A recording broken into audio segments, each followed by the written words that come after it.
Afternoon. I have a statement to make and I'll make it, and then if you have any questions, we'll take a few questions. A number of countries have provided for general anti-avoidance rules, GAAR, in matters relating to taxation. While tax mitigation is recognized, tax avoidance is frowned upon. International literature describes tax avoidance as the legal exploitation of tax laws to one's own advantage and an arrangement entered into solely or primarily for the purpose of obtaining a tax advantage. The principle of GAAR was incorporated in the Direct Taxes Code, which was introduced as a bill in Parliament on August 30, 2010. Pending consideration of the bill, the Income Tax Act was amended by the Finance Bill to add Chapter 10A titled General Anti-Avoidance Rule. It became part of the law when the Finance Bill was passed by Parliament. Draft GAAR guidelines were also published. Under the current provisions, Chapter 10A would come into force with effect from April 1, 2014.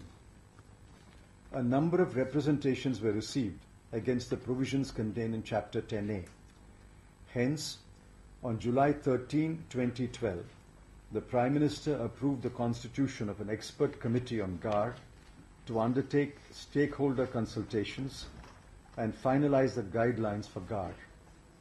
Accordingly, an expert committee consisting of Dr. Parthasarathi Shom and 3 others was constituted on July 17, 2012, with broad terms of reference, including consultation with stakeholders and finalizing the GAAR guidelines and a roadmap for implementation.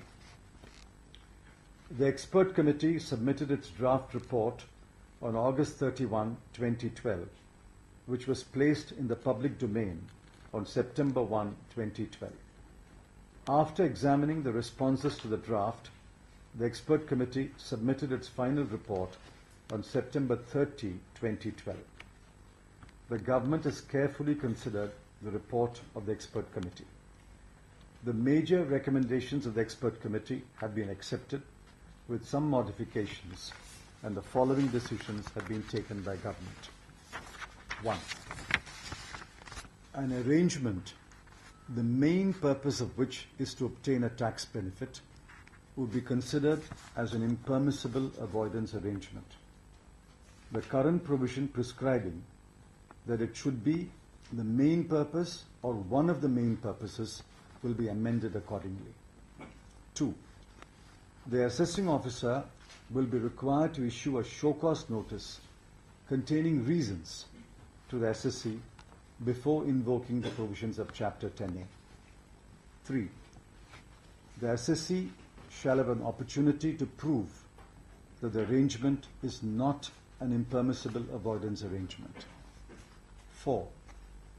The 2 separate definitions in the current provisions, namely associated person and connected person, will be combined, and there will be only one inclusive provision defining a connected person. 5. The approving panel shall consist of a chairperson who is or has been a judge of a high court, one member of the Indian Revenue Service not below the rank of Chief Commissioner of Income Tax, and one member who shall be an academic or scholar having special knowledge of matters such as direct taxes, business accounts, and international trade practices. The current provision that the approving panel shall consist of not less than 3 members being income tax authorities or officers of the Indian Legal Service will be substituted. 6. The approving panel may have regard to the period or time for which the arrangement had existed, the fact of payment of taxes by the assessee, and the fact that an exit route was provided by the arrangement. Such factors may be relevant but not sufficient to determine whether the arrangement is an impermissible avoidance arrangement. 7. The directions issued by the approving panel shall be binding on the assessee as well as the income tax authorities. The current provision that it shall be binding only on the income tax authorities will be modified accordingly. While determining whether an arrangement is an impermissible avoidance arrangement, it will be ensured that the same income is not taxed twice in the hands of the same taxpayer in the same year or in different assessment years. 9. Investments made before August 30, 2010, the date of introduction of the Direct Taxes Code Bill 2010, will be grandfathered. 10. GAAR will not apply to such FIIs that choose not to take any benefit under an agreement under Section 90 or Section 90 capital A of the Income Tax Act. GAAR will also not apply to non-resident investors in FIIs. 11. A monetary threshold of rupees 3 crore of tax benefit in the arrangement will be provided in order to attract the provisions of GAAR. 12. Where a part of the arrangement is an impermissible avoidance arrangement, GAAR will be restricted to the tax consequence of that part which is impermissible and not to the whole arrangement. 13. Where GAAR and SAR are both in force, only one of them will apply to a given case, and guidelines will be made regarding the applicability of one or the other. 14. Statutory forms will be prescribed for the different authorities to exercise their powers under Section 144, capital B, capital A. 15. Time limits will be provided for action for the various authorities under GAAR. 16. Section 245, capital N, A4, that provides for an advance ruling by the Authority for Advance Rulings, AAR, whether an arrangement is an impermissible avoidance arrangement, will be retained and the administration of the AAR will be strengthened. 17. The tax auditor will be required to report any tax avoidance arrangement.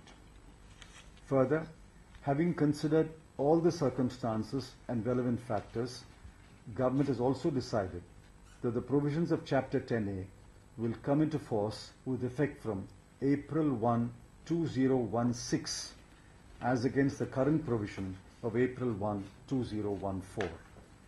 The final report of the expert committee has been put on the website of the Ministry of Finance today. Give them copies.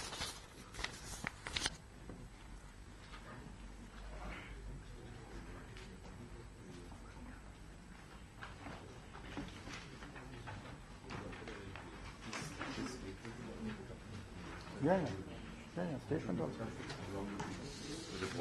But yeah. What SSC will add an E and then put it.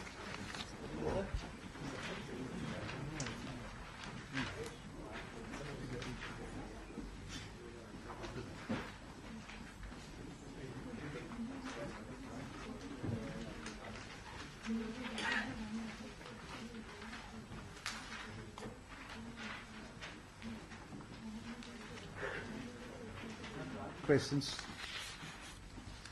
Yes. So would it be accurate to think that this tighten the implementation part of GAAR as well as remove all the doubts and conflicts of interest, and as in that as assisting officers also have a target and also judge and so on? I think we've just made it far more streamlined and tighter. No, I'm not using such words. We have received representations. We appointed a committee. Committee has made recommendations. After considering the report of the committee, these are the decisions taken by government. It's necessary to have GAAR, but it's necessary to have GAAR in a manner that tax avoidance arrangements are precluded, yet the administration of the Act is fair, non-discriminatory and non-adversarial. Sir, question just to that. You explained that investments before August 30, 2010 will be grandfathered. And given that the provisions with 10A will only apply from 2016, what happens to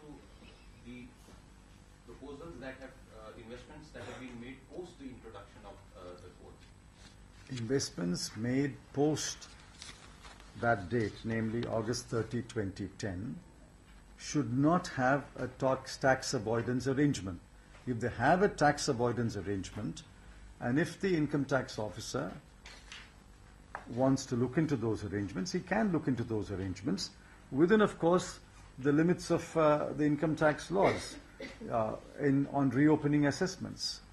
But these assessments, in all probability, assessments made on investments and other income earned after 30th of August 2010 may not have been completed by now.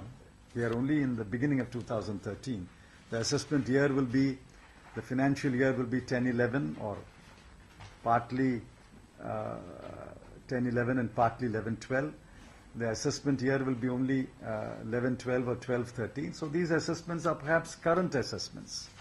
But in 2016, when it becomes applicable, they can go back 5.5 years. But they can go back is technically correct. But in order to go back, you have to comply with a number of conditions in the Act, isn't it? If an assessment is completed, you can reopen the assessment only under certain very strict circumstances. And so, you mentioned that there be prescribed time limits for various. Yes. So all put together, what would be the time limit? Is there some number that? I said time limits will be provided in the rules. When the time limits are provided in the rules, you will know what the time limit is. Time limits will be provided. These are decisions taken yesterday and being announced today. The rules will provide for them. So, does this provide for treaty override, GAAR in the current form? If there is a tax avoidance arrangement, the existing provisions of Chapter 10A do provide that the GAAR rules will override any treaty provision. But provided there is a tax avoidance arrangement in the transaction. So FIIs that are routing money through Mauritius will come under the tax scanner under GAAR if the main purpose is tax avoidance and they're taking the benefit of the DTA? Well, we are not now laying down law. This is not a court. We are laying down the legislation. This contains the conditions. If all the conditions are satisfied, then obviously the consequence of the GAAR rules will apply. But these conditions have to be satisfied, isn't it? So would GAAR apply to investment from Singapore? We have a limitation of benefit treaty clause with them, which is SAR. If there is a tax avoidance arrangement and the GAAR rules apply, whatever final GAAR laws apply, as I answered her question, the GAAR provisions will prevail. So what is the status of treaty negotiation with Mauritius? Well, it's the process has been underway for several years. I don't think we've made any real progress, but I'm told that another date has been set now in either February or early March when the Mauritius delegation will come here for discussion. I think some date is being set in February or March. So in the last budget, a tax resident certificate was not sufficient. You needed other documents as well. Now, if a particular arrangement has a TRC and it has the other documents, then will GAAR provisions apply to that arrangement?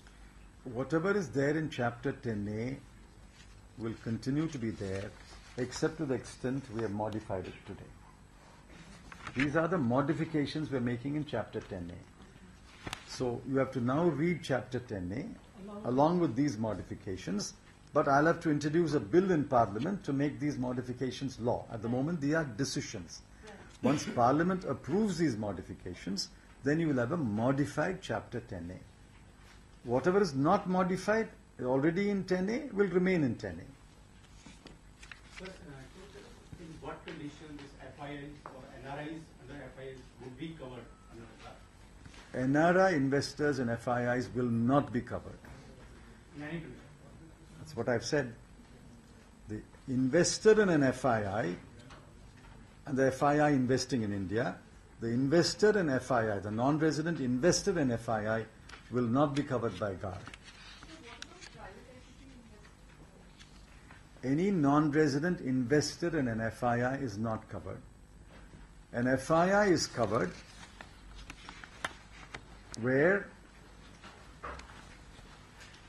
he takes the benefit under Section 90 or Section 19A. If an FII chooses not to take the benefit, he will not be covered.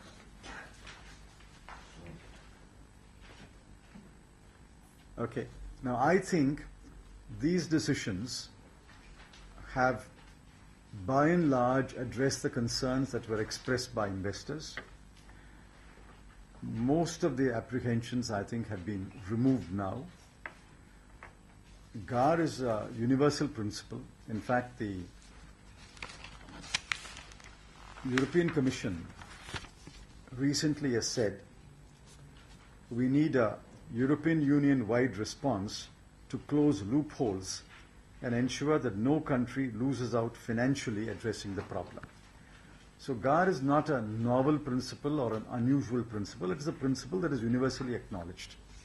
However, there were some concerns raised about the actual text of the provisions in Chapter 10, Capital A, and the draft rules that were made public. Based on that, we decided we will appoint an expert committee. The committee has given its report. The report is now on the website. You can look at the report. And after carefully considering this matter over the last almost 3 months and 14 days, we have taken some decisions which I think allays all apprehensions expressed by investors, at the same time protects the revenues of the government. I think we have struck a fair balance between the interest of the revenue and the interest of the investor. No investor should now have any apprehension about his investments in India. It's only tax avoidance arrangements which has for their main purpose tax avoidance which are brought under GAAR.